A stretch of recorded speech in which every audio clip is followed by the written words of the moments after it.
Sir మీరు మాట్లాడుతూ Covid గురించి అన్నారు. ఇట్స్ ఏ చాలా పెద్ద పాండమిక్, అది హ్యూజ్ పాండమిక్, చాలా ఇబ్బంది పడ్డాం. సో కోవిడ్ వచ్చి తగ్గిన తర్వాత జనాల్లో కోవిడ్ వల్ల అవేర్నెస్ బాగా పెరిగిపోయింది. విపరీతంగా మాస్కులు అవి పెట్టుకు తిరిగారు. నవ్వేడేస్ ఆల్సో కొంతమంది మాస్కులు వాడుతూనే ఉన్నారు. మాస్క్ పెట్టుకోవడం అనేది ఎప్పటికీ కూడా మంచిదా? మాస్క్ రెగ్యులర్గా వాడితే పర్వాలేదా? అండ్ మాస్క్ వాడుతున్నప్పుడు మన ఊపిరి మనమే మళ్ళీ తీసుకుంటాం, మాస్క్ అంత రెగ్యులర్గా పెట్టుకోవద్దు అని చెప్పిన వాళ్ళు కూడా ఉన్నారు. ఈవెన్ ఇఫ్ కోవిడ్ టైమ్స్లో అయినప్పటికీ పెట్టుకున్నారు. మాస్క్ ఇంపార్టెన్స్ ఏంటి సార్ అసలు? ఇప్పుడు కూడా పెట్టుకోవచ్చా? సో డెఫినెట్లీ మాస్క్ అంటే చాలా ఇంపార్టెంట్ అండి. ఎందుకంటే ఇప్పుడు నాట్ ఓన్లీ వైరల్ ఇన్ఫెక్షన్స్, ఇప్పుడు మీకు చాలా ఇండోర్ అవుట్డోర్ పొల్యూషన్స్ కూడా ఉంది. ఇప్పుడు మీరు బయటకు తిరిగితే especially in city like Hyderabad అంత ఎక్కువ కన్స్ట్రక్షన్ పని నడుస్తుంది. ఇప్పుడు అంత ఎక్కువ కన్స్ట్రక్షన్ పని నడిస్తే మీకు పార్టికులేట్ మ్యాటర్ 2.5, పార్టికులేట్ మ్యాటర్ 10 అంటే అవుట్డోర్ ఎయిర్ పొల్యూటెన్స్ ఎక్కువ ఉంది. ఇప్పుడు ఆ పార్టికల్స్ మీరు ఇన్హేల్ చేస్తే డెఫినెట్గా ఆ పార్టికల్స్ నుంచి మీకు పొల్యూషన్ నుంచి లంగ్ హెల్త్ అఫెక్ట్ అవ్వడం ఛాన్సెస్, లంగ్ హెల్త్ అఫెక్ట్ అయిన కాన్సిక్వెన్స్ నుంచి మీకు కార్డియోవాస్కులర్ మార్బిడిటీ అంటే చెప్తారు, మీకు హార్ట్ రిలేటెడ్ కాంప్లికేషన్స్ రావడం, ఇది అన్నీ కూడా పెరుగుతుంది. సో డెఫినెట్గా మీరు ఒకవేళ పొల్యూటెడ్ ఏరియాలో ఉంటే, లేదంటే you are going to a place where there is lot of pollution అంటే it is always advisable to wear a mask అండి. Second, whenever you use a mass mode of transport, ఇప్పుడు మీరు మెట్రోలో ట్రావెల్ చేస్తే లేదంటే క్రౌడెడ్ ప్లేసెస్ లో ఉంటే మీ mask పెట్టుకోవడం అంటే అడ్వైజబుల్. బట్ ఇక్కడ ప్రాబ్లం ఎప్పుడు వస్తుందంటే if you don't properly clean your mask, లేదంటే మీ ఒకటి మాస్క్ చాలా రోజు కంటిన్యూస్ గా పెట్టుకుంటే వితౌట్ క్లీనింగ్ ఆ మాస్కే మీ ఇన్ఫెక్ట్ అయిపోతుంది. అప్పుడు మీరు ఆ మాస్క్ ఇన్ఫెక్టెడ్ మాస్క్ పెట్టుకుంటే ఆటోమేటిక్గా మీకు ఇన్ఫెక్షన్ రావడం ఛాన్సెస్ అంటే పెరుగుతుంది. బట్ ఓవరాల్ ఇప్పుడు మీరు if you know the mask hygiene and if you use the mask properly, mask is beneficial especially at all times if you are comfortable. ఒకవేళ మీరు ఇప్పుడు ఇండోర్లో పని చేస్తే మీకు అంత ఎక్కువ పొల్యూషన్ లేదంటే it is not needed. But మీరు బయట రొటీన్గా తిరుగుతున్నారంటే, లేదంటే పెద్ద పెద్ద ఫంక్షన్స్లో వెళ్తారంటే, క్రౌడ్ ఎక్కువ ఉంటే ప్లేసెస్లో వెళ్తారంటే it is advisable to wear a mask. Especially ఇప్పుడు ఎందుకంటే ఇప్పుడు మళ్ళీ కోవిడ్ కేసెస్ అంటే మళ్ళీ వస్తుంది. బట్ లక్కీలీ ఇప్పుడు అంత సివియర్ ఏం లేదు కాబట్టి, సో అంత మన భయపడడం కోసం ఇప్పుడు వరకు ఏం లేదు. But it's always better to be cautious. So ఇప్పుడు మీరు ఎక్కడైనా ట్రావెల్ చేస్తే I would advise you to wear a mask అండి. సార్ డాక్టర్ గారు, జనరల్గా చాలామందిని చూస్తూ ఉంటాం, అంటే మీ దగ్గర కూడా పేషెంట్లలో మీరు చూస్తూ ఉంటారు, అంటే ఒక 2 అడుగులు నడిచేసరికే విపరీతంగా ఆయాసం వచ్చేస్తూ ఉంటుంది. మళ్ళీ వాళ్ళు కూర్చుని అంతా మాట్లాడుతున్నప్పుడు, వర్క్ చేసుకుంటున్నప్పుడు ఏ ప్రాబ్లం ఉండదు. జస్ట్ 2 స్టెప్స్ వేస్తే వాళ్ళకి ఆయాసం. అంటే ఇలాంటి వాళ్ళకి ఖచ్చితంగా లంగ్ ప్రాబ్లం ఉన్నట్టు అర్థమా? సో ఇప్పుడు మనకు ఆయాసం రావాలంటే the reasons can be broadly 2 అండి. ఒకటి మీ లంగ్ రిలేటెడ్ ప్రాబ్లం, లేదంటే మీ హార్ట్ రిలేటెడ్ ప్రాబ్లం. ఇప్పుడు మీ హార్ట్ అండ్ లంగ్ రెండు ఇంటర్ రిలేటెడ్. ఇప్పుడు మీకు హార్ట్లో ఇబ్బంది వస్తే ఆటోమేటిక్గా మీ లంగ్స్లో నీరు పెరుగుతుంది. ఆ కండిషన్ పేరు పల్మనరీ ఎడిమా. అట్లా మీకు నీరు వస్తే ఆటోమేటిక్గా మీ లంగ్ కెపాసిటీ తగ్గుతుంది. సో మీ ఆక్సిజన్ లెవెల్స్ తగ్గుతుంది. మీరు కొంచెం నడిస్తే కూడా మీకు ఆయాసం వస్తుంది.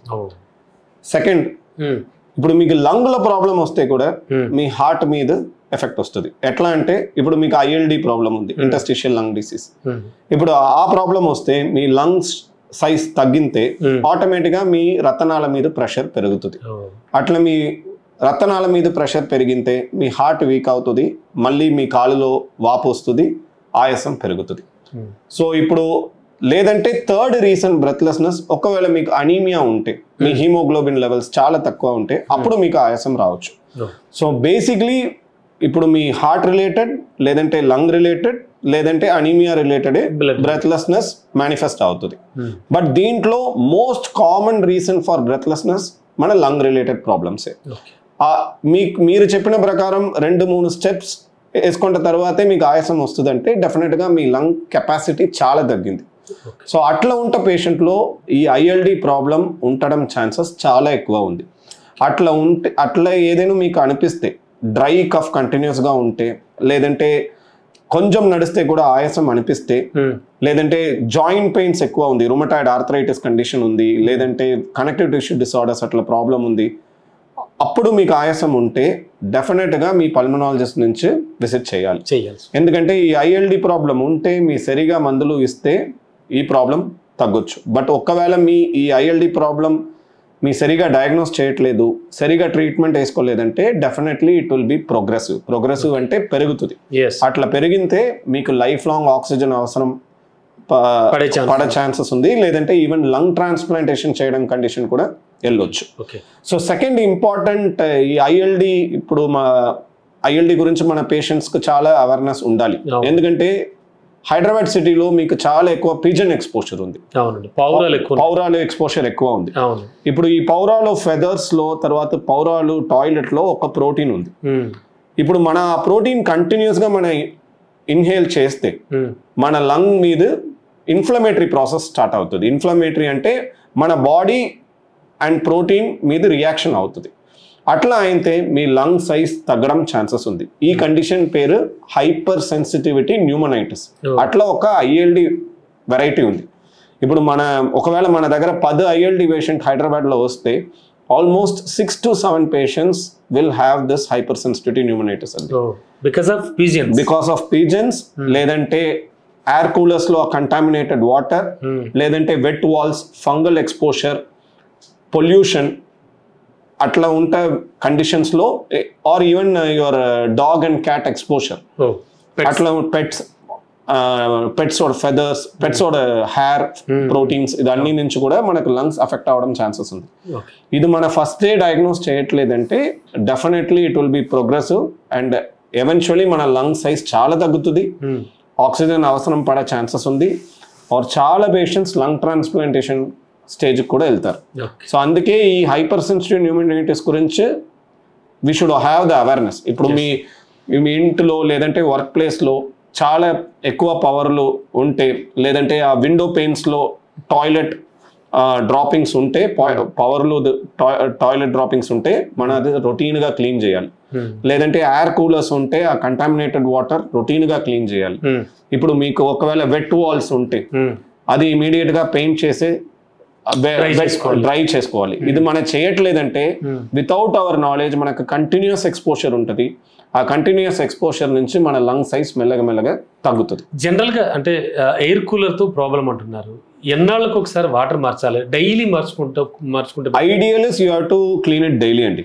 ఎందుకంటే స్టాగ్నెంట్ వాటర్ నుంచి నాట్ ఓన్లీ ఐఎల్డి, ఇప్పుడు డెంగ్యూ కూడా రావడం ఛాన్సెస్ ఉంది. ఎందుకంటే that becomes a breeding ground for your mosquitoes.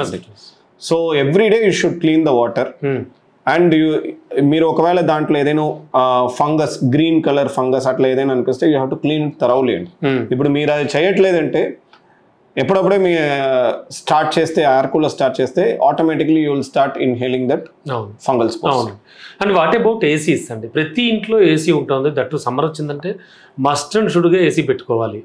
చాలామందికి నాట్ ఓన్లీ సమ్మర్, మిగతా టైంలో కూడా ఎక్కువ ఏసీలో కూర్చోవడానికి, ఏసీలో పడుకోవడానికి ఇష్టపడుతూ ఉంటారు. ఏసీని ఎలా మెయింటైన్ చేసుకుంటే లంగ్స్కి ఏం ప్రాబ్లం రాకుండా ఉంటుంది? సో ఇప్పుడు మనకు బెస్ట్ టెంపరేచర్ అంటే you should keep it between 24 to 28 అండి. ఇప్పుడు మీరు చాలా తక్కువ పెట్టుకుంటే, ఎస్పెషలీ ఇంట్లో ఎవరికైనా ఆస్ట్మా ప్రాబ్లం ఉంటే, extremes of temperature can make them worsen their asthma control. ఇప్పుడు మీకు చాలా తక్కువ టెంపరేచర్ ఉంటే, 16 ఉంటే, 18 ఉంటే మీకు ఆస్మా అన్కంట్రోల్ అవడం ఛాన్సెస్ ఉంది. సెకండ్, మీకు వేరే ఏదైనా రెస్పిరేటరీ డిసార్డర్స్ ఉంటే కూడా, మీకు సిఓపిడి ఉంటే కూడా, లేదంటే ఐఎల్డి ప్రాబ్లం ఉంటే కూడా, ఎక్స్ట్రీమ్స్ ఆఫ్ కోల్డ్ టెంపరేచర్ ఉంటే it can affect your respiratory health. Third, ఇప్పుడు మేజర్ ప్రాబ్లం ఏదంటే మీ ఎయిర్ కూలర్స్లో కూడా ఫిల్టర్స్ ఉంటుంది. ఆ ఫిల్టర్స్ మీరు సరిగా క్లీన్ చేయట్లేదంటే ఇంతకుముందు చెప్పిన ప్రకారం మీకు ఐఎల్డి ప్రాబ్లం రావడము, లేదంటే రెస్పిరేటరీ ఇన్ఫెక్షన్స్ రావడం ఛాన్సెస్ కూడా పెరుగుతుంది. So always clean your AC before the summer season అండి. తర్వాత you have to maintain a temperature of 24 to 28 degree. That is an ideal temperature for human. అంటే 24 నుంచి 28 మధ్యలో ఏసీ పెట్టుకుని పడుకుంటే ఎటువంటి ప్రాబ్లం ఉండదు జనరల్గా. ఇది ప్రివెంట్ చేయొద్దండి, but it won't exacerbate your underline problem. Meaning మీకు ఆల్రెడీ ప్రాబ్లం ఉంటే it will not worsen your problem అండి. సో అందుకే 24 to 28 and regular cleaning of ACs తప్పకుండా మనం చేయాలి. ఓకే అండి. డాక్టర్ గారు, రెగ్యులర్గా అంటే ఊపిరితిత్తుల సైజు తగ్గిపోతుంది అంటున్నారు. ఇది ఎప్పుడు జనరల్గా ఏర్పడుతూ ఉంటుంది? ఆ తగ్గిపోయిన ఊపిరితిత్తుల దాంతో ప్రాణాపాయం వరకు వెళుతుందా? ప్రాణాలకు కూడా ప్రమాదం అది? సో డెఫినెట్గా ఉంటుందండి. సో అదే మీకు ఇంతకు ముందు చెప్పిన ప్రకారం ఈ కండిషనే ILD, ఇంటర్స్టిషియల్ లంగ్ డిసీజ్. దీంట్లో చాలా వెరైటీస్ ఉంది. ఒకటి మన కనెక్టివ్ టిష్యూ డిసార్డర్ ILD. మీకు జాయింట్ ప్రాబ్లమ్స్ ఉంట పేషెంట్స్ లో మనకు లంగ్ కూడా అఫెక్ట్ అవ్వడం ఛాన్సెస్ ఉంది. సెకండ్, ఇంతకు ముందు చెప్పిన ప్రకారం పౌరాలు నుంచి హైపర్ సెన్సిటివ్ న్యూమనైటిస్ రావచ్చు. Third problem smoking related ILD. మీ స్మోక్ చేస్తే కూడా మీకు ఇంటర్స్టిషియల్ లంగ్ డిసీజ్ రావచ్చు. ఫోర్త్, రేర్ వెరైటీస్ ఉంది. మీ సార్కాయిడోసిస్ అంటే చెప్తారు. అట్లా చాలా వెరైటీస్ ఉందండి. సో ఈ అన్ని వెరైటీస్లో కూడా మీ సరిగా డయాగ్నోస్ చేయట్లేదు, సరిగా ట్రీట్మెంట్ చేయలేదంటే లంగ్స్ మొత్తం ఫైబ్రోస్ అవడం ఛాన్సెస్, ఆక్సిజన్లో వెళ్ళడం ఛాన్సెస్, ప్రాణ ఇబ్బంది రావడం ఛాన్సు, లేదంటే లంగ్ ట్రాన్స్ప్లాంటేషన్ వరకు వెళ్ళడం కూడా ఛాన్సెస్ ఉంది.